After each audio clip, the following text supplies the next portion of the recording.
Suamiku menghilang selama 3 tahun tanpa kabar. Keluarganya mengusirku seolah aku beban.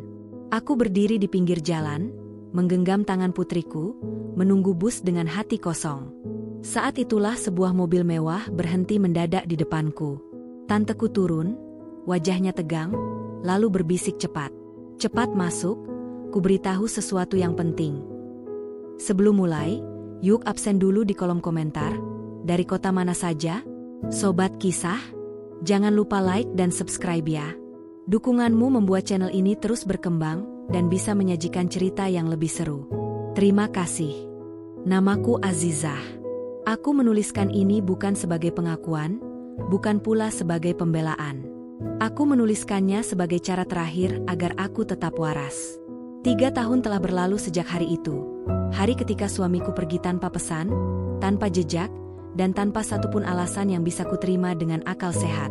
Sejak saat itu, hidupku berubah menjadi rangkaian hari yang berjalan, tetapi tak pernah benar-benar sampai kemanapun.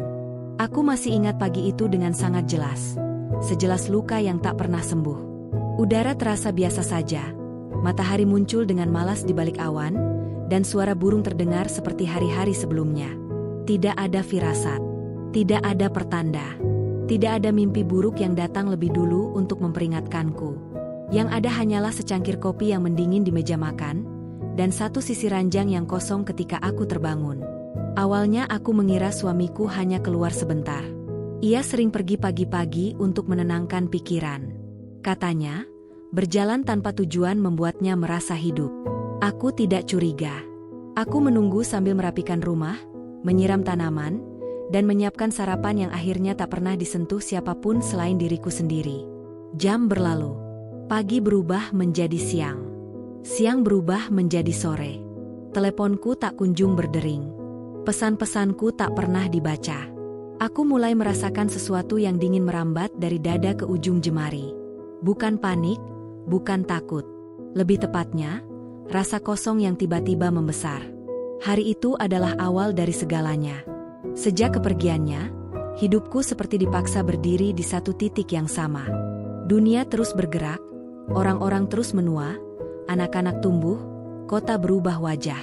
Tetapi aku tertinggal. Aku terjebak di antara harapan dan keputusasaan, menunggu seseorang yang mungkin tak pernah kembali. Aku melaporkan kehilangannya. Aku mendatangi kantor-kantor yang baunya selalu sama, campuran kertas tua dan keringat manusia. Aku menjawab pertanyaan yang sama berulang kali. Kapan terakhir kali melihatnya? Apakah ada pertengkaran? Apakah ia punya musuh? Apakah ia mungkin sengaja pergi? Pertanyaan terakhir itu selalu membuatku ingin berteriak. Bagaimana mungkin seseorang yang menggenggam tanganku sambil berjanji sehidup semati, pergi begitu saja tanpa pamit? Bagaimana mungkin seseorang yang setiap malam memastikan aku tertidur lebih dulu, tega membiarkanku terjaga sendirian selama bertahun-tahun? Tidak ada jawaban. Hari-hari setelah itu berubah menjadi rutinitas yang melelahkan. Aku bangun pagi karena tubuhku terbiasa, bukan karena aku ingin hidup. Aku makan karena lapar, bukan karena menikmati rasa. Aku tersenyum di depan orang lain, karena aku tahu mereka akan lelah melihat air mataku. Malam adalah waktu terburuk. Ketika dunia menjadi sunyi dan tidak ada lagi yang bisa mengalihkan pikiranku, bayangannya muncul begitu saja. Suaranya, caranya tertawa, cara ia memanggil namaku dengan nada yang hanya ia miliki. Aku sering berbicara sendiri, seolah ia masih ada, duduk di seberangku, mendengarkan semua keluh kesah yang tak pernah sempat kusampaikan. Disitulah aku mulai merekam diriku sendiri. Awalnya hanya satu video. Aku duduk di depan kamera ponsel dengan wajah sembab dan mata bengkak. Aku tidak berniat mengunggahnya. Aku hanya ingin berbicara tanpa dihakimi, tanpa disela, tanpa disuruh kuat. Aku ingin jujur. Aku menceritakan semuanya.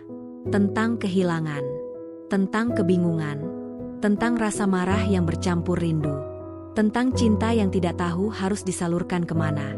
Entah dorongan dari mana, video itu akhirnya kunggah ke sebuah channel yang kuberi nama sederhana, Tante Azizah. Aku tidak menyangka apapun. Namun, hari demi hari, jumlah orang yang menonton bertambah. Pesan-pesan masuk ke ponselku. Ada yang sekadar menyapa. Ada yang bercerita tentang kehilangan mereka sendiri. Ada pula yang menangis bersamaku dari kejauhan. Untuk pertama kalinya sejak suamiku pergi, aku merasa tidak sendirian. Channel itu menjadi tempatku bernapas. Aku tidak berpura-pura bahagia di sana. Aku tidak menjual senyum palsu. Aku menangis jika ingin menangis. Aku marah jika memang marah. Aku diam jika kata-kata terasa terlalu berat untuk keluar. Sebagian orang mengatakan aku kuat. Aku selalu ingin tertawa setiap kali mendengar itu. Aku tidak kuat. Aku hanya bertahan karena tidak punya pilihan lain. Setiap hari aku bangun dengan satu pertanyaan yang sama. Apakah hari ini aku akan mendapatkan jawaban? Atau aku harus kembali tidur dengan kebingungan yang sama seperti kemarin? 3 tahun bukan waktu yang singkat. Dalam 3 tahun itu, aku belajar banyak hal. Aku belajar bahwa kehilangan tidak selalu datang dengan kematian. Kadang, kehilangan datang dalam bentuk ketidakhadiran yang panjang dan sunyi. Aku belajar bahwa menunggu adalah pekerjaan paling melelahkan yang bisa dilakukan manusia. Dan aku belajar bahwa cinta, jika dibiarkan menggantung tanpa kepastian, bisa berubah menjadi beban yang perlahan menghancurkan. Aku sering berdiri di depan jendela rumah kami, menatap jalan yang sama setiap sore. Jalan tempat ia dulu melambaikan tangan sebelum menghilang di tikungan. Aku menunggu, meski aku tahu kemungkinan itu semakin kecil setiap hari. Keluargaku menyarankan agar aku melanjutkan hidup. Kalimat itu terdengar sederhana, tetapi menusuk seperti pisau. Bagaimana caranya melanjutkan hidup ketika sebagian dari dirimu pergi tanpa membawa penutup cerita? Bagaimana caranya menutup buku yang halaman terakhirnya sobek? Aku tidak pernah menjawab saran itu dengan kata-kata. Aku hanya mengangguk dan tersenyum. Mereka tidak tahu bahwa setiap malam aku masih menyisakan ruang di ranjang. Mereka tidak tahu bahwa aku masih menyimpan pakaiannya dengan rapi. Mereka tidak tahu bahwa aku masih berbicara padanya, seolah ia bisa mendengar. Di dalam hatiku, ada satu keyakinan kecil yang terus bertahan, meski sering goyah. Ia masih hidup. Aku tidak tahu dari mana keyakinan itu berasal. Tidak ada bukti, tidak ada kabar, tidak ada tanda. Namun, ada sesuatu yang menolak untuk mati di dalam diriku. Sesuatu yang terus berbisik bahwa kepergiannya bukan akhir. Dan keyakinan itulah yang membuatku tetap bertahan. Aku tidak tahu bahwa keyakinan itu kelak akan menyeretku ke dalam kebenaran yang jauh lebih gelap, lebih berbahaya, dan lebih menyakitkan dari yang pernah kubayangkan. Saat aku menutup kamera malam itu, setelah menceritakan kembali kisahku kepada ribuan orang asing, aku menghela napas panjang. Aku tidak tahu bahwa ceritaku baru saja dimulai. Aku tidak pernah menyangka bahwa kesedihan bisa memiliki penonton. Awalnya, aku mengira channel Tante Aziza hanyalah ruang kecil tempat aku menumpahkan perasaan, lalu selesai. Namun, hari demi hari, layar ponselku dipenuhi notifikasi. Nama-nama asing muncul, membawa cerita yang tak kalah berat dari milikku. Ada perempuan yang ditinggal mati suaminya tanpa sempat berpamitan. Ada ibu yang kehilangan anaknya dan tak pernah menemukan jasadnya. Ada pula seseorang yang ditinggal pergi pasangannya tanpa alasan, sama sepertiku. Aku membaca semuanya perlahan. Kadang sambil menangis, kadang sambil tersenyum pahit. Untuk pertama kalinya, aku sadar bahwa lukaku bukan satu-satunya luka di dunia ini. Setiap kali aku menekan tombol rekam, suaraku masih bergetar. Tanganku sering dingin, meski cuaca panas. Aku tidak pernah menyiapkan naskah. Kata-kata mengalir begitu saja, mengikuti perasaan yang sedang penuh sesak. Aku berbicara tentang rindu yang tidak tahu harus diarahkan kemana. Tentang kemarahan yang sering muncul tanpa sebab. Tentang rasa bersalah karena masih berharap pada seseorang yang bahkan tidak memberiku kepastian. Penonton menyebutku kuat. Sekali lagi, aku menolak kata itu di dalam hati. Yang mereka lihat hanyalah aku yang berbicara di depan kamera. Mereka tidak melihat aku yang terisak sendirian setelah tombol berhenti ditekan. Mereka tidak melihat aku yang memeluk bantal kosong di malam hari, atau aku yang masih terbangun saat fajar hanya karena mimpi tentangnya datang tanpa diundang. Di luar layar, hidupku tetap berjalan tertatih. Tetangga-tetangga mulai memandangku dengan cara yang berbeda. Ada yang iba, ada yang curiga, ada pula yang berbisik-bisik seolah kepergian suamiku adalah aib yang menular. Aku belajar untuk menundukkan kepala ketika melewati mereka. Bukan karena aku salah, Tetapi karena aku lelah menjelaskan sesuatu yang bahkan tidak ku mengerti, keluarga besar semakin sering datang. Mereka duduk di ruang tamu, berbicara dengan nada hati-hati, seolah aku kaca yang bisa pecah kapan saja. Kalimat-kalimat yang mereka ucapkan hampir selalu sama. Tentang waktu yang terus berjalan, tentang usia, tentang masa depan, dan tentang kemungkinan terburuk. Aku mendengarkan tanpa menyelah.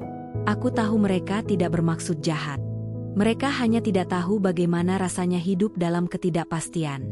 Setiap saran untuk merelakan terasa seperti perintah untuk menghapus separuh dari diriku sendiri. Di tengah tekanan itu, channel Tante Azizah justru tumbuh semakin besar. Aku mulai menerima undangan untuk berbicara secara langsung dengan penonton. Mereka menyapaku seperti teman lama. Ada yang memanggilku dengan nada bercanda, ada yang memanggilku sambil menangis. Aku mendengarkan mereka satu persatu, menyerap cerita mereka, dan tanpa sadar, aku menjadi tempat bergantung bagi orang-orang yang bahkan tidak pernah bertemu denganku. Ironisnya, aku yang kehilangan arah justru diminta menunjukkan jalan. Suatu malam, setelah siaran langsung yang melelahkan, aku duduk sendirian di ruang tamu. Lampu sengaja kupadamkan, hanya cahaya dari layar ponsel yang menerangi wajahku. Aku membaca satu pesan yang berbeda dari yang lain. Pesan itu singkat, tanpa basa-basi. Ia bertanya apakah aku benar-benar yakin suamiku menghilang karena kehendaknya sendiri. Pertanyaan itu membuat dadaku menegang. Aku menutup ponsel, mencoba mengabaikannya. Namun, malam itu aku tidak bisa tidur. Kalimat itu berputar-putar di kepalaku, memaksa pikiranku membuka kembali kenangan-kenangan lama. Percakapan-percakapan kecil yang dulu kuanggap sepele. Tatapan suamiku yang kadang tampak gelisah. Telepon-telepon yang ia terima lalu diakhiri dengan wajah tegang. Selama ini, aku memilih percaya bahwa ia pergi tanpa alasan karena itu lebih mudah diterima daripada kemungkinan lain yang lebih menakutkan. Keesokan harinya, aku memberanikan diri membalas pesan itu. Kami berbicara cukup lama. Orang itu tidak mengaku siapa dirinya, tetapi ia mengatakan sesuatu yang membuatku terdiam. Ia menyebut bahwa ada banyak orang yang menghilang bukan kara. Pagi itu aku duduk di lantai kamar. Punggung bersandar pada ranjang yang sudah lama hanya ditempati satu tubuh. Cahaya matahari menyelinap dari sela gorden, jatuh tepat di atas laci tempat ponsel itu kusimpan. Ada perasaan aneh yang menekan dadaku, seperti peringatan yang datang terlambat namun memaksa untuk dihiraukan. Aku menarik napas panjang sebelum akhirnya membuka laci tersebut. Ponsel itu terasa lebih berat dari yang kuingat. Permukaannya dingin, layarnya sedikit buram karena usia. Saat tombol daya kutekan, layar menyala perlahan. Untuk sesaat aku membeku, seolah pantulan wajahku di layar berubah menjadi wajah suamiku. Dadaku terasa nyeri. Tidak ada sandi. Hal sederhana itu membuat tenggorokanku tercekat. Ia memang selalu berkata bahwa kepercayaan tidak perlu dikunci. Dulu aku menganggapnya romantis. Kini, kalimat itu terdengar seperti ironi yang menyakitkan. Aku membuka satu persatu aplikasi yang tersisa. Pesan kosong. Riwayat panggilan bersih. Terlalu bersih. Seolah-olah seseorang telah sengaja menghapus setiap jejak keberadaannya. Namun ketika jariku menyentuh folder catatan, jantungku berdegup lebih cepat. Ada beberapa catatan pendek. Tidak panjang. Tidak lengkap. Namun cukup untuk membuat duniaku bergeser. Ia menulis tentang rasa terancam. Tentang seseorang yang terus mengawasinya. Tentang keputusan besar yang harus ia ambil. Meski ia tahu keputusan itu akan menghancurkan hatiku. Salah satu kalimat membuat mataku berair. Jika aku menghilang, jangan salahkan siapapun. Percayalah, aku melakukannya agar kamu tetap hidup dengan aman. Aku menutup ponsel itu dengan kasar. Tanganku gemetar. Selama ini aku marah karena merasa ditinggalkan. Kini, kemarahan itu bercampur rasa bersalah yang menusuk. Bagaimana jika selama ini aku membenci seseorang yang justru sedang berjuang melindungiku? Sepanjang hari pikiranku kacau. Aku mencoba melakukan hal-hal biasa. Menyapu lantai, mencuci piring, menyiram tanaman. Namun setiap gerakan terasa kosong. Kepalaku penuh dengan pertanyaan yang saling bertabrakan, tidak memberiku ruang untuk bernapas. Sore itu ibuku datang. Ia berdiri di ambang pintu dengan wajah khawatir, membawa tas berisi makanan yang tak kuminta. Kami duduk berhadapan di ruang tamu. Ia banyak berbicara, aku lebih banyak diam. Aku hampir menceritakan semuanya, tetapi lidahku terasa keluh. Aku tidak sanggup menambah beban pikirannya dengan sesuatu yang bahkan belum ku mengerti sepenuhnya. Malam datang lebih cepat dari biasanya. Aku menyalakan kamera dan kembali merekam. Di depan ribuan pasang mata, aku berbicara tentang ketakutan akan kebenaran. Tentang bagaimana manusia sering memilih hidup dalam ketidaktahuan, karena kebenaran terkadang lebih menyakitkan daripada kehilangan. Suaraku terdengar tenang, tetapi dadaku bergetar. Setelah siaran berakhir, pesan-pesan kembali berdatangan. Di antara ratusan ungkapan simpati, satu nama kembali muncul. Orang asing yang sama. Ia menuliskan sebuah nama kota. Kota itu terasa asing, namun anehnya familiar. Aku menatap layar lama sekali, sampai kenangan lama muncul tanpa diminta. Suamiku pernah menyebut kota itu sekali, dalam obrolan ringan yang kuanggap candaan. Saat itu aku tertawa dan melupakannya. Kini, tawa itu terasa seperti kesalahan. Aku mulai menyadari bahwa keheningan selama ini bukan kebetulan.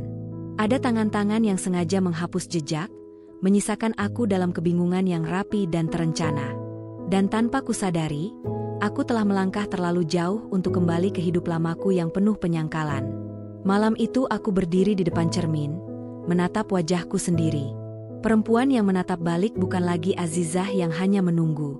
Di matanya ada ketakutan yang bercampur tekad. Aku tidak tahu kemana semua ini akan membawaku.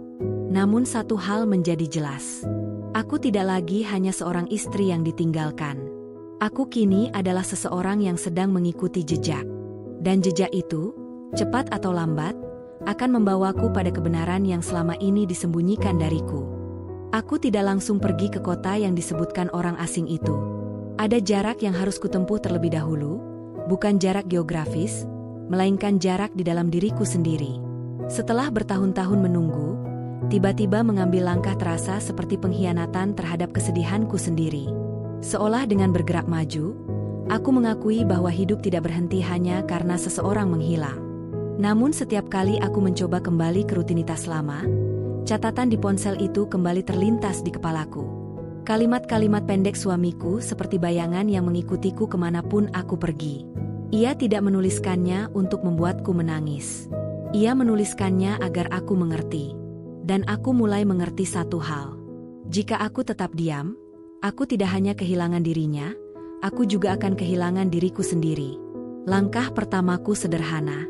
Aku mulai dari hal-hal kecil yang selama ini kuabaikan. Aku membuka kembali map berisi dokumen lama.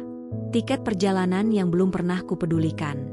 Catatan rekening yang terlihat biasa, tetapi menyimpan pola yang janggal jika diperhatikan lebih lama. Ada beberapa transaksi yang terjadi menjelang kepergiannya, nominalnya tidak besar, tetapi dilakukan berulang-ulang, seolah sengaja dipecah agar tidak mencolok. Aku mencatat semuanya di buku kecil. Setiap angka kutulis dengan hati-hati, setiap tanggal kuingat kembali. Aku merasa seperti orang asing di hidupku sendiri, mencoba memahami jejak langkah seseorang yang dulu kukenal begitu dekat. Perasaan itu menyakitkan, tetapi juga membangkitkan sesuatu yang lama mati di dalam diriku. Rasa ingin tahu. Suatu siang, aku memberanikan diri menemui seorang teman lama suamiku. Mereka pernah bekerja bersama sebelum suamiku memilih berhenti dan membuka usaha kecil yang tidak pernah benar-benar berkembang. Selama ini aku menerima alasannya tanpa bertanya. Kini, aku datang membawa pertanyaan yang menumpuk. Pertemuan itu berlangsung canggung. Teman suamiku terlihat terkejut melihatku. Ia berusaha tersenyum, tetapi matanya tidak bisa berbohong. Ada kehati-hatian berlebihan dalam setiap kata yang ia ucapkan. Aku tidak langsung bertanya. Aku berbicara tentang hal-hal ringan, tentang kabar, tentang waktu yang berlalu. Baru ketika aku menyebut nama suamiku, ia terdiam. Ia berkata bahwa ia tidak tahu apa-apa.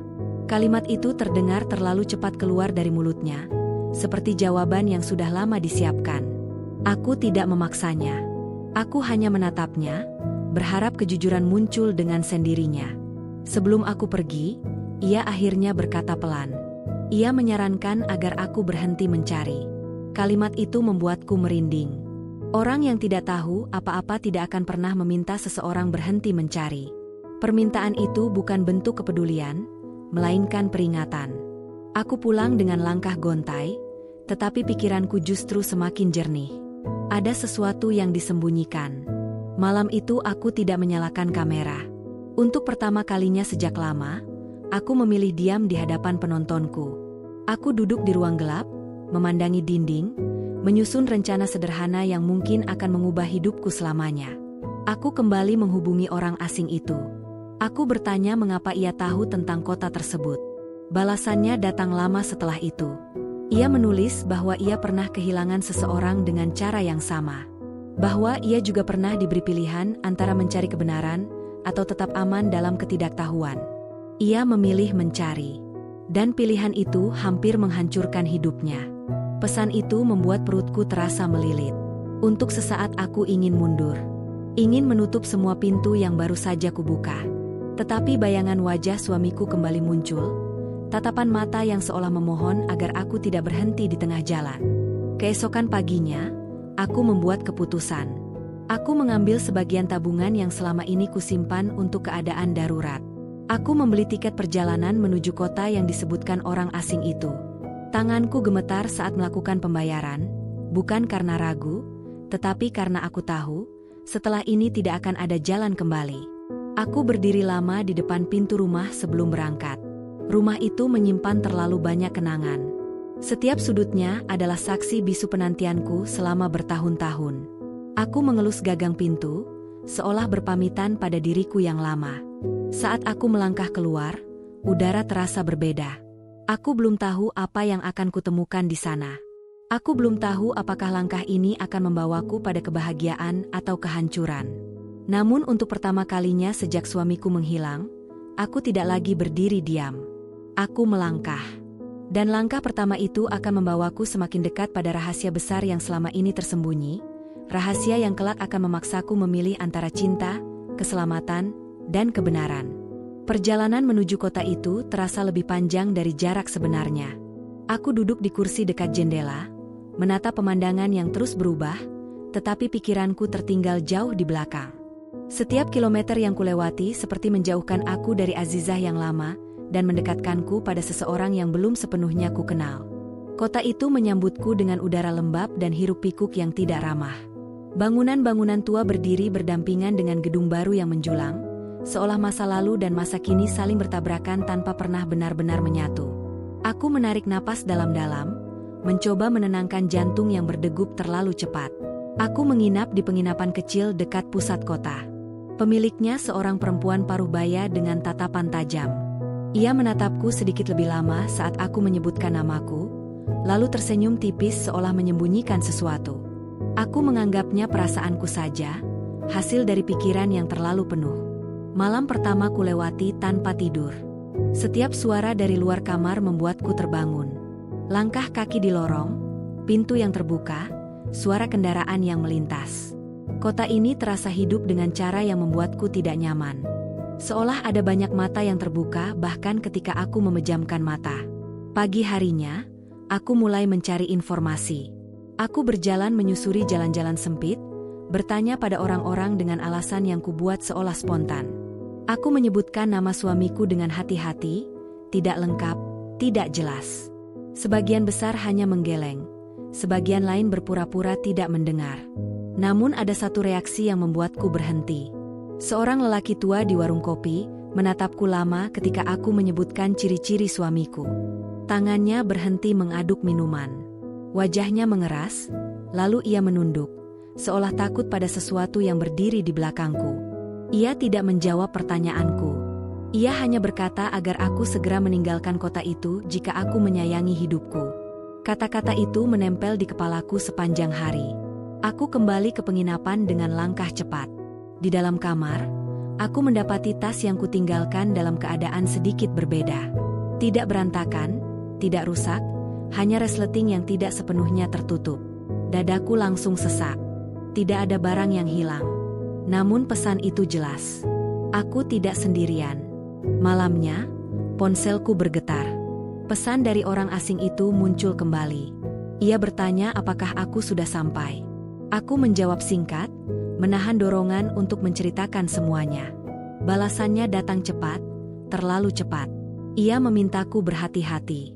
Ia berkata kota itu tidak ramah bagi orang yang bertanya terlalu banyak. Aku menatap layar dengan tangan gemetar.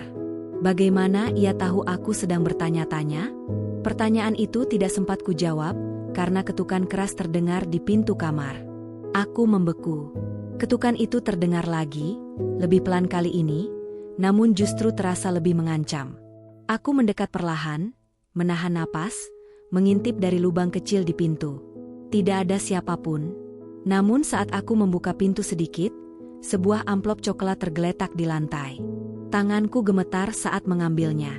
Di dalamnya ada beberapa lembar foto. Foto-foto itu buram, diambil dari jarak jauh. Namun aku mengenali sosok itu seketika. Postur tubuhnya, cara ia berdiri, garis bahunya. Itu suamiku. Aku terduduk di lantai. Dalam salah satu foto, ia berdiri di depan sebuah gedung yang tidak kukenal. Di foto lain, ia tampak berbicara dengan seseorang yang wajahnya disamarkan bayangan. Wajah suamiku terlihat tegang, jauh dari lelaki yang dulu kukenal. Ada satu catatan kecil di dalam amplop. Jangan cari dia jika kamu tidak siap kehilangan lebih banyak. Air mataku jatuh tanpa suara. Selama ini aku bertanya-tanya apakah ia masih hidup. Kini jawabannya ada di tanganku. Namun kepastian itu justru membawa ketakutan yang lebih besar. Aku memeluk lutut, mencoba menenangkan diri. Di dalam diriku, dua perasaan bertarung tanpa ampun. Lega karena ia hidup, dan ngeri karena hidupnya jelas tidak pernah benar-benar aman. Untuk pertama kalinya sejak aku tiba di kota ini, aku merasa benar-benar terancam. Namun di balik rasa takut itu, ada api kecil yang menyala. Jika ia masih hidup, maka aku belum terlambat. Aku tidak tahu siapa yang mengirim amplop itu. Aku tidak tahu apakah orang asing di balik layar adalah kawan atau justru bagian dari bahaya yang mengintai. Namun satu hal tidak bisa kutarik kembali. Aku sudah melangkah terlalu jauh. Dan di kota asing ini, di antara bayangan dan bisikan, aku mulai sadar bahwa pencarianku tidak lagi hanya tentang menemukan suamiku. Ini tentang bertahan hidup. Ini tentang membongkar jaringan rahasia yang jauh lebih besar dari dugaanku. Dan tanpa kusadari sepenuhnya, aku sudah berada tepat di ambang pusaran yang akan menarikku ke puncak konflik yang tidak bisa lagi kuhindari. Ekspresi asing yang tidak pernah kulihat sebelumnya. Ia tampak hidup, tetapi jauh. Dekat, namun tidak bisa kuraih. Pagi datang dengan langkah berat. Aku menyembunyikan foto-foto itu kembali ke dalam tas. Menggantinya dengan buku kecil berisi catatan yang kubuat sejak tiba di kota ini. Naluriku berkata aku sedang diawasi. Cara pemilik penginapan menatapku pagi itu tidak sama seperti hari sebelumnya. Senyumnya kaku, matanya terlalu awas. Aku berpura-pura biasa saja. Aku keluar dengan pakaian sederhana dan langkah santai, seolah hanya wisatawan yang tersesat. Padahal di dalam kepalaku, puluhan kemungkinan berputar tanpa henti. Siapa yang mengirim amplop itu? Dari mana mereka mendapatkan foto-foto tersebut? Dan yang paling penting, apa hubungan suamiku dengan kota ini sebenarnya? Aku kembali ke warung kopi tempat lelaki tua itu berada kemarin. Ia masih di sana. Saat melihatku masuk, wajahnya langsung berubah. Tangannya gemetar saat meletakkan cangkir. Aku duduk tanpa bertanya, hanya menatapnya dengan tenang. Beberapa detik berlalu dalam keheningan yang menyesakan. Akhirnya, ia berbicara. Ia tidak menyebut nama suamiku.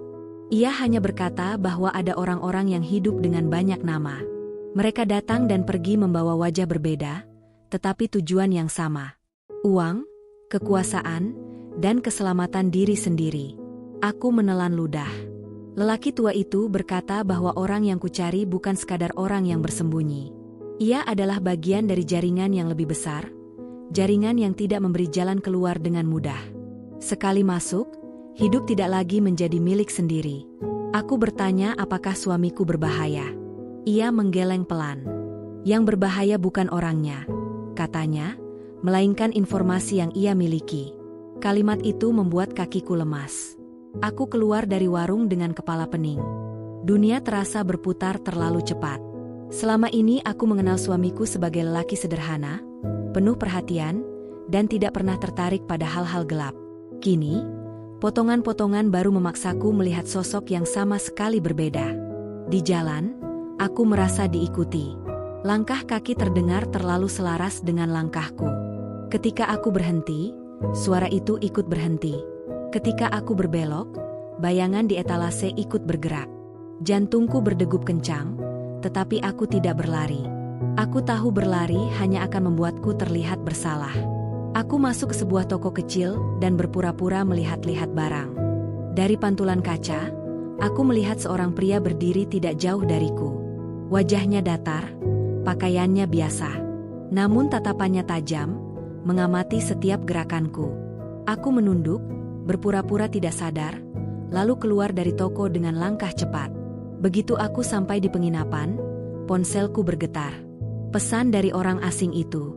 Ia memintaku untuk tidak kembali ke kamar. Tanganku dingin. Ia menulis bahwa namaku sudah mulai disebut-sebut. Bahwa ada orang-orang yang tidak suka perempuan bertanya terlalu jauh. Bahwa jika aku ingin tetap hidup, aku harus menemuinya malam itu juga. Aku membaca pesan itu berulang kali. Selama ini aku berbicara dengannya dari balik layar, tanpa wajah, tanpa suara. Kini, ia meminta pertemuan.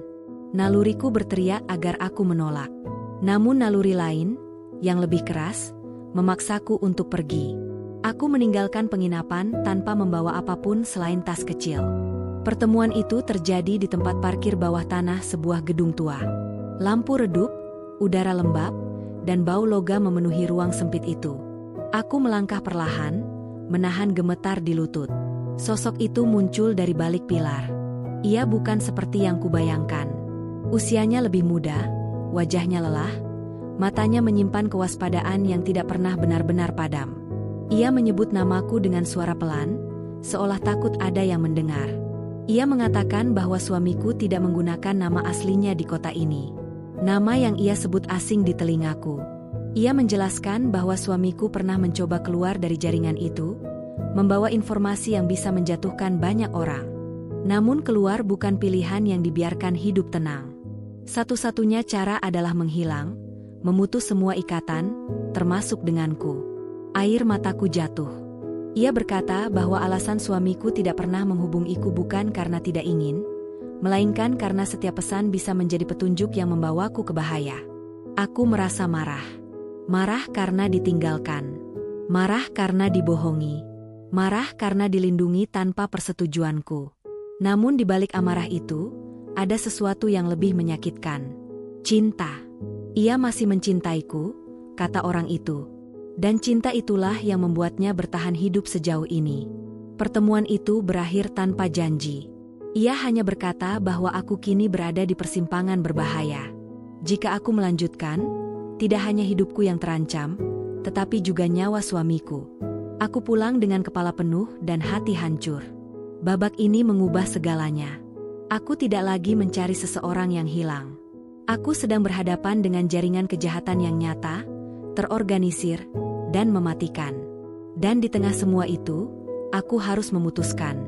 Apakah aku akan berhenti demi keselamatan, atau melangkah lebih jauh demi kebenaran? Aku tahu satu hal dengan pasti. Setelah malam itu, tidak ada lagi jalan kembali. Aku tidak kembali ke penginapan setelah pertemuan itu. Langkah kakiku membawaku menyusuri jalanan kota tanpa arah jelas. Lampu-lampu jalan tampak buram, seolah dunia kehilangan ketajamannya. Setiap kata yang diucapkan orang asing itu berputar di kepalaku, menghantam kesadaranku tanpa ampun. Nama palsu, jaringan, bahaya, dan suamiku, lelaki yang kucintai, berada tepat di tengah pusaran itu. Aku berhenti di sebuah taman kecil yang nyaris kosong. Bangku-bangku besi berderet rapi, dingin dan basah oleh embun malam. Aku duduk, memeluk diri sendiri, mencoba menenangkan napas yang masih tersengal. Untuk pertama kalinya sejak aku memulai pencarian ini, aku merasa benar-benar sendirian. Tidak ada kamera, tidak ada penonton, tidak ada layar yang menjadi perantara antara aku dan ketakutanku. Aku bertanya pada diriku sendiri, apakah semua ini sepadan? Jika aku berhenti sekarang, mungkin aku bisa kembali ke hidup lamaku. Hidup yang sepi, penuh penantian, tetapi relatif aman. Aku bisa kembali menjadi Azizah yang hanya bercerita tentang kehilangan, bukan Azizah yang diburu karena ingin tahu terlalu banyak. Namun bayangan wajah suamiku muncul lagi. Tatapan matanya di foto-foto itu. Tegang, waspada, tetapi tetap menyimpan kelembutan yang ku kenal. Ia tidak memilih hidup ini. Ia terjebak. Dan jika aku mundur sekarang, aku bukan hanya meninggalkannya untuk kedua kalinya, aku juga mengkhianati cinta yang selama ini kupertahankan. Ponselku bergetar. Pesan masuk dari nomor tak dikenal. Isinya singkat. Mereka tahu kamu di kota ini. Darahku terasa surut. Aku menoleh ke sekeliling taman, mencoba menangkap gerakan mencurigakan. Beberapa orang lewat, tetapi tidak ada yang tampak memperhatikanku secara khusus. Namun perasaan diawasi itu kembali datang, lebih kuat dari sebelumnya. Pesan kedua masuk. Jika kamu ingin bertemu dia, kamu harus mengikuti instruksiku. Jantungku berhenti berdetak sesaat. Dia. Kata itu terlalu sederhana untuk makna sebesar ini. Tanganku gemetar saat mengetik balasan. Aku bertanya siapa pengirim pesan itu. Jawabannya datang cepat, seolah ia sudah menunggu. Aku seseorang yang masih hidup karena informasi yang sama dengan suamimu. Kalimat itu membuat dadaku sesak. Aku berdiri dan segera meninggalkan taman. Naluriku berteriak agar aku tidak berlama-lama di satu tempat. Aku berjalan cepat, bercampur dengan kerumunan kecil di trotoar, mencoba menyatu agar tidak mencolok. Instruksi berikutnya masuk. Aku diminta menuju sebuah bangunan tua di pinggir kota, bekas gudang yang sudah lama ditinggalkan. Tidak ada alamat lengkap, hanya petunjuk arah yang detail. Semakin kubaca, semakin jelas bahwa orang ini mengenal kota ini jauh lebih baik dariku. Aku tahu risikonya. Aku tahu ini bisa jadi jebakan. Namun harapan itu terlalu besar untuk diabaikan. Jika ada sedikit saja kemungkinan aku bisa melihat suamiku, mendengar suaranya, atau sekadar memastikan ia benar-benar hidup, aku rela mengambil risiko apapun. Perjalanan ke gudang itu terasa seperti mimpi buruk yang diperlambat. Setiap suara kendaraan membuatku terlonjak. Setiap orang yang menoleh terasa seperti ancaman. Aku tiba di lokasi saat langit mulai gelap. Bangunan itu berdiri sendirian, catnya mengelupas, jendelanya pecah di beberapa bagian. Aku berhenti beberapa meter dari pintu masuk. Ada dorongan kuat untuk berbalik. Untuk lari sejauh mungkin dan tidak pernah menoleh lagi. Namun kakiku justru melangkah maju. Di dalam, bau lembab dan karat memenuhi udara. Lampu menyala redup, menciptakan bayangan panjang di dinding. Aku berjalan pelan, menahan napas. Setiap langkah terasa menggema terlalu keras. Seseorang muncul dari balik bayangan. Bukan suamiku. Aku menelan kekecewaan yang langsung menusuk. Orang itu laki-laki parubaya, wajahnya penuh gurat lelah. Matanya tajam, meniliku seolah sedang menilai apakah aku layak berada di sana. Ia memperkenalkan dirinya dengan nama yang jelas bukan nama asli. Ia berkata bahwa suamiku aman untuk sementara. Kata sementara itu membuat lututku hampir goyah. Ia menjelaskan bahwa jaringan yang memburu suamiku semakin terdesak.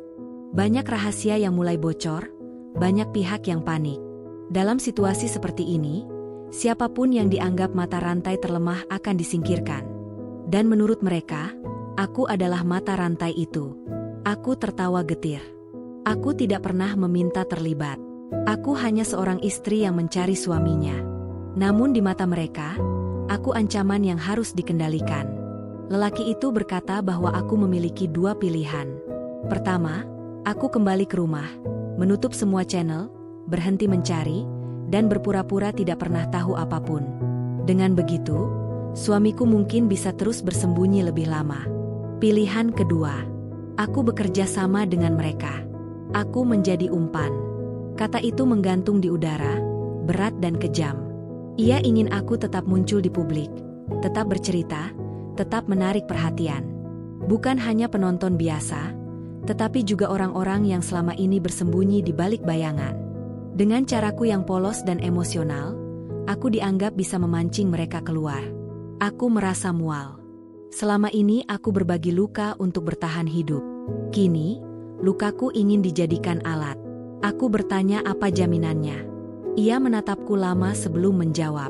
Tidak ada. Jawaban itu justru terasa paling jujur. Jika aku menolak, mereka tidak akan melindungiku. Jika aku menerima, aku mungkin hidup lebih lama, atau justru mati lebih cepat. Aku meminta waktu untuk berpikir. Ia mengangguk, lalu memberiku satu peringatan terakhir. Jika aku pergi dari kota ini tanpa keputusan, mereka tidak akan segan-segan menghilangkanku seperti yang lain. Aku keluar dari gudang dengan langkah gemetar. Malam terasa semakin dingin. Di dalam dadaku, perang berkecamuk tanpa pemenang. Antara takut dan cinta. Antara ingin selamat dan ingin jujur. Antara hidup yang sunyi dan kematian yang bermakna. Aku tahu satu hal. Mulai titik ini, setiap pilihan yang kuambil akan menuntut harga. Dan apapun pilihanku nanti, aku tidak akan pernah bisa kembali menjadi Azizah yang sama. Karena kebenaran, seperti api, tidak pernah membakar tanpa meninggalkan bekas. Aku menerima tawaran itu. Keputusan itu tidak datang dengan keberanian yang tiba-tiba. Ia datang setelah malam panjang tanpa tidur, setelah aku menimbang setiap kemungkinan terburuk, setelah aku menyadari bahwa tidak memilih pun tetap sebuah pilihan. Dan ketidakberpihakan, dalam permainan seperti ini, sama berbahayanya dengan perlawanan terbuka. Pagi hari berikutnya, aku kembali menyalakan kamera. Tanganku masih gemetar, tetapi wajahku kutata setenang mungkin. Aku tahu setiap kata yang keluar dari mulutku bisa menjadi umpan.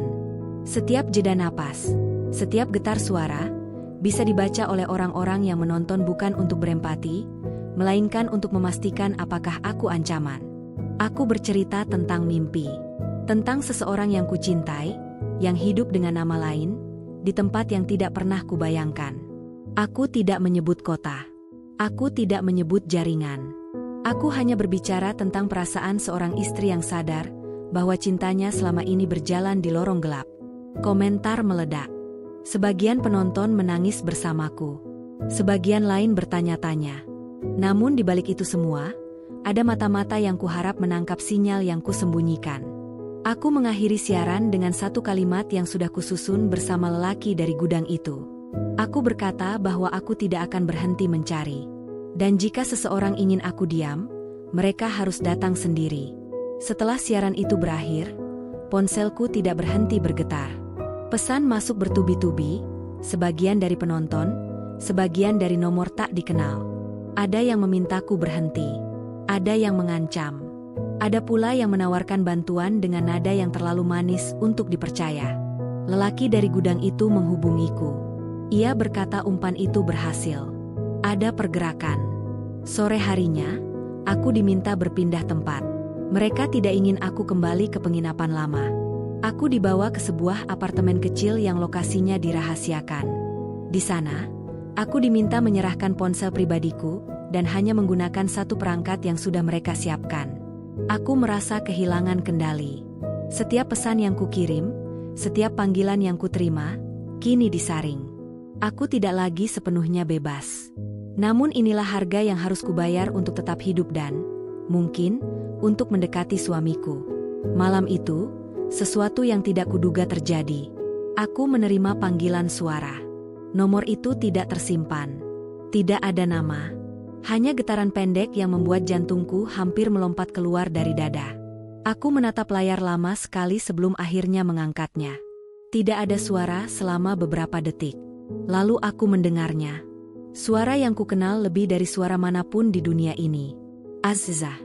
Namaku diucapkan dengan sangat pelan, seolah takut memanggil terlalu keras akan menghancurkan jarak yang selama ini memisahkan kami. Aku menutup mulut dengan tangan, menahan isak yang hampir pecah. Aku ingin berteriak. Aku ingin memanggil namanya. Namun aku tahu, ada banyak telinga yang mungkin sedang mendengarkan. Aku menjawab pelan. Aku di sini. Ia tidak banyak bicara. Ia hanya berkata bahwa ia menyesal. Bahwa semua ini tidak pernah ia rencanakan untukku. Bahwa jika ia punya pilihan lain, ia tidak akan pernah menghilang tanpa pamit. Aku ingin marah. Namun yang keluar justru air mata. Ia berkata bahwa keputusanku muncul kembali ke publik membuat posisinya semakin berbahaya, tetapi juga membuka celah yang selama ini ia tunggu. Jaringan itu mulai panik. Mereka tidak tahu sejauh apa aku tahu.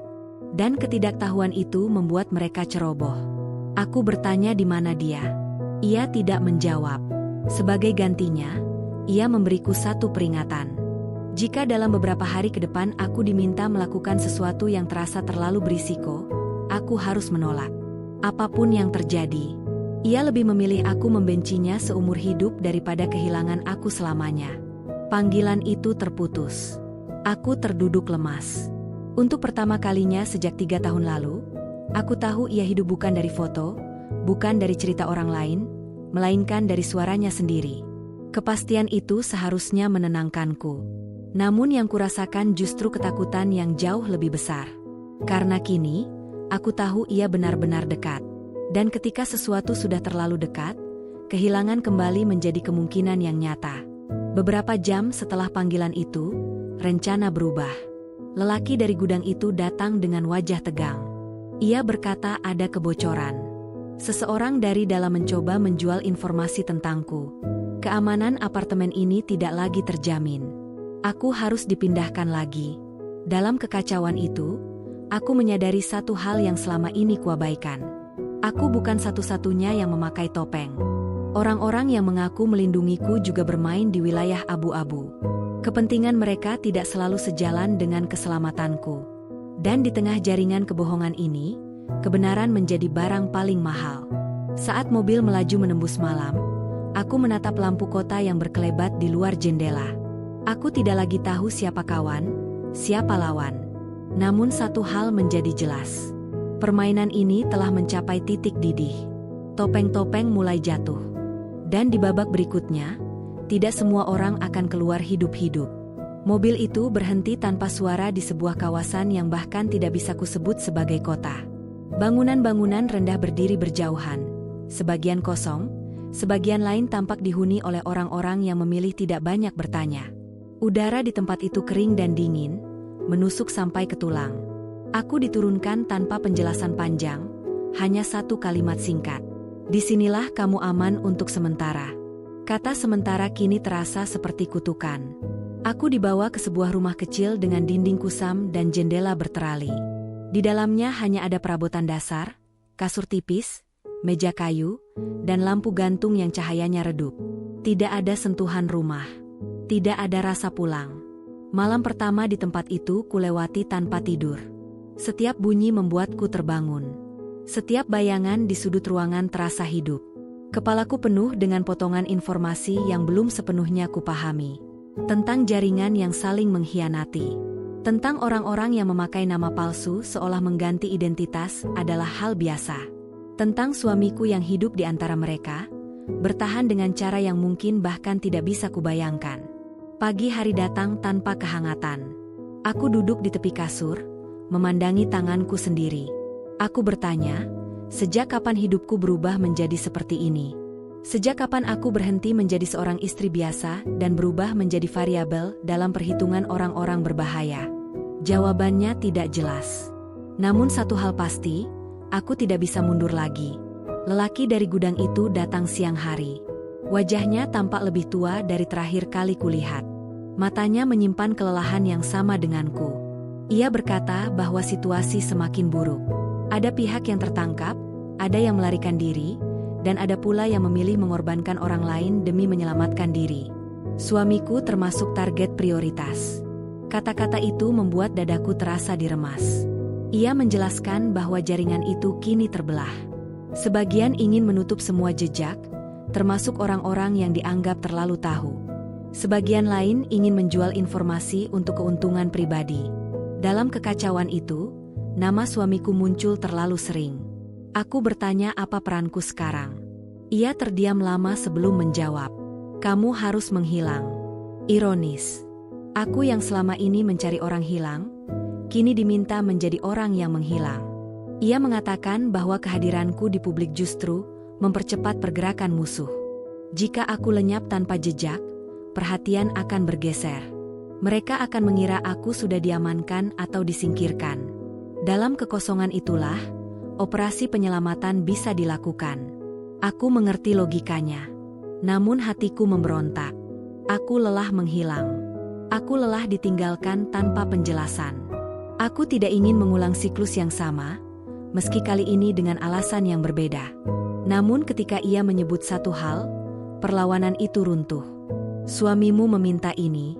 Ia mengatakan bahwa pesan itu datang langsung dari orang yang selama ini kucari. Bahwa suamiku percaya, satu-satunya cara agar kami bisa bertemu kembali adalah dengan membuat dunia percaya bahwa aku sudah tidak lagi berada di papan permainan. Air mataku jatuh tanpa suara. Aku membenci keputusan itu. Namun aku mencintai orang yang memintanya. Hari-hari berikutnya kulewati dalam senyap. Tidak ada kamera. Tidak ada siaran. Tidak ada komentar. Channel Tante Azizah mendadak berhenti tanpa pengumuman. Sebagian penonton panik, sebagian lain berspekulasi, dan sisanya perlahan melupakan. Di balik layar, kekacauan kecil terjadi. Orang-orang yang selama ini mengawasi mulai kehilangan arah. Aku menjadi bayangan. Di rumah kecil itu, aku belajar hidup tanpa identitas. Namaku diganti. Nomorku dihapus. Setiap rutinitas diubah. Aku bahkan tidak boleh berjalan keluar tanpa pengawalan. Kesepian itu kejam. Lebih kejam daripada 3 tahun penantian sebelumnya. Karena kali ini, aku tahu persis siapa yang kurindukan dan betapa dekat jarak kami sebenarnya. Suatu malam, lelaki dari gudang itu kembali dengan wajah yang sulit kubaca. Ia berkata waktunya hampir tiba. Sebuah transaksi besar akan terjadi. Banyak nama akan jatuh. Banyak rahasia akan terbuka. Dan di tengah kekacauan itu, akan ada satu celah kecil. Sel untuk pertemuan. Namun ia juga berkata jujur. Tidak ada jaminan suamiku akan selamat. Kalimat itu menghantam lebih keras daripada ancaman apapun. Aku tidak menangis. Mungkin karena air mata sudah habis. Atau mungkin karena di titik ini, aku sudah terlalu lelah untuk berharap secara naif. Aku hanya bertanya satu hal. Jika ia tidak selamat, apakah semua ini ada artinya? Lelaki itu menatapku lama. Ia berkata, dunia mungkin tidak akan pernah tahu pengorbanan kalian. Nama kalian mungkin tidak tercatat. Namun ada kejahatan yang berhenti, ada nyawa yang terselamatkan, dan ada kebenaran yang tidak sepenuhnya terkubur. Jawaban itu tidak menghibur. Namun itu cukup jujur. Malam sebelum rencana dijalankan, aku menerima pesan singkat. Bukan panggilan. Hanya satu baris kalimat. Aku minta maaf karena tidak bisa memberimu jalan pulang yang utuh. Aku memeluk ponsel itu seolah bisa memeluk orangnya. Untuk pertama kalinya, aku tidak memohon agar ia kembali. Aku tidak meminta janji. Aku hanya berharap, apapun yang terjadi nanti, kami tidak lagi berpisah dalam kebohongan. Karena jika jalan pulang memang harus patah, setidaknya kami telah melaluinya dengan kebenaran. Dan dalam keheningan itu, aku bersiap untuk bab terakhir dari pencarian panjang ini. Hari itu datang tanpa tanda khusus. Tidak ada ledakan. Tidak ada sirene. Tidak ada berita besar yang langsung mengubah dunia. Pagi hanya berjalan seperti biasa. Matahari naik perlahan, udara terasa netral, seolah semesta sengaja bersikap netral pada takdir manusia. Aku duduk sendirian di rumah kecil itu. Tas kecil sudah kusiapkan sejak malam sebelumnya. Meski aku tidak tahu apakah aku benar-benar akan pergi atau justru tinggal lebih lama. Lelaki dari gudang itu berkata, hari ini adalah hari penentuan. Operasi akan berjalan. Banyak nama akan jatuh. Banyak kebenaran akan dibuka paksa. Namun hasil akhirnya, ia tidak berani janjikan apapun. Aku tidak menunggu dengan doa panjang. Aku hanya menunggu dengan jujur. Jujur pada rasa takutku. Jujur pada cintaku. Dan jujur pada kemungkinan bahwa hidup tidak selalu memberi akhir yang rapi. Menjelang siang, suara mobil berhenti di depan rumah. Aku menegakkan punggung. Langkah kaki mendekat, lalu pintu diketuk 3 kali. Tidak tergesa, tidak ragu. Ketukan yang terasa seperti keputusan final. Lelaki dari gudang itu masuk dengan wajah yang tidak bisa langsung kuterjemahkan. Ia duduk di seberangku. Menarik napas panjang. Jaringan itu runtuh. Kalimat itu terdengar sederhana, namun dampaknya terasa seperti runtuhan bangunan di dalam dadaku. Ia menjelaskan dengan nada datar, seolah sedang membacakan laporan. Penangkapan. Pengkhianatan internal. Dokumen yang bocor. Nama-nama yang selama ini tak tersentuh, akhirnya terseret ke permukaan. Aku mendengarkan tanpa menyela. Karena ada satu hal yang belum ia ucapkan. Tentang suamiku.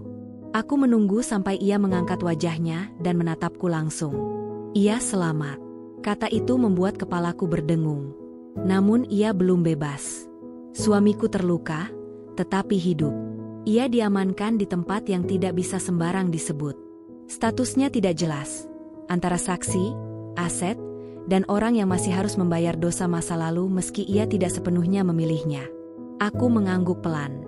Aneh, aku tidak menangis. Mungkin karena aku sudah terlalu lama mempersiapkan diri untuk kemungkinan yang lebih buruk. Mungkin karena dalam hidup, kelegaan tidak selalu datang dengan air mata. Ia berkata, aku diberi pilihan terakhir. Aku bisa kembali ke hidup lamaku. Kembali sebagai Tante Azizah.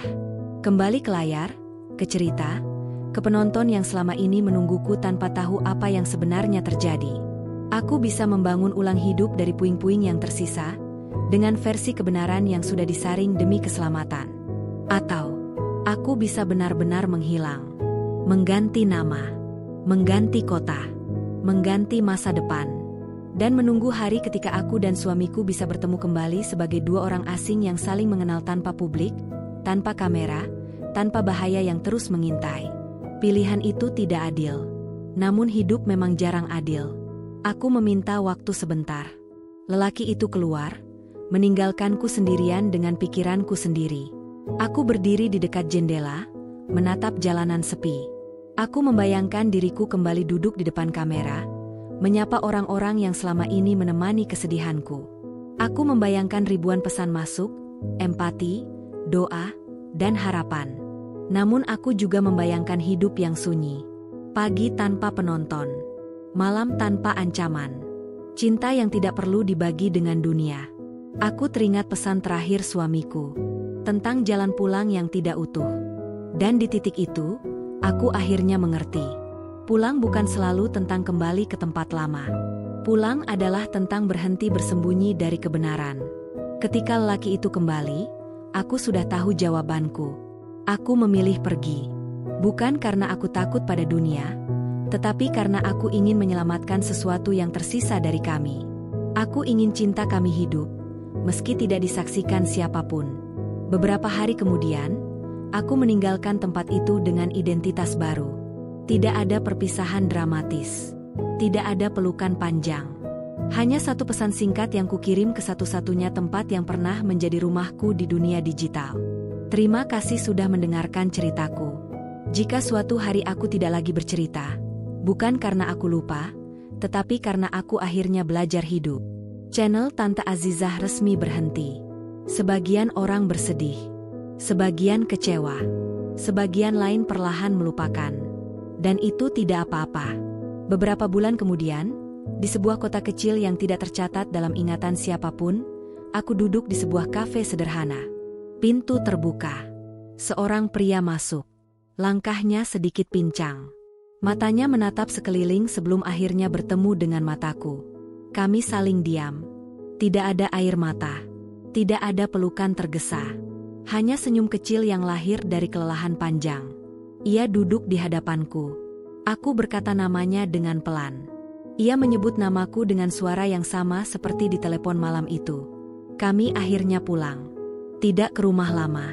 Tidak ke hidup yang sama. Tetapi ke satu sama lain. Dan untuk pertama kalinya sejak semua ini dimulai, aku tahu. Kesedihan, kehilangan, dan pengorbanan itu tidak sia-sia. Karena cinta yang bertahan, meski harus berubah bentuk, tetaplah cinta. Tama.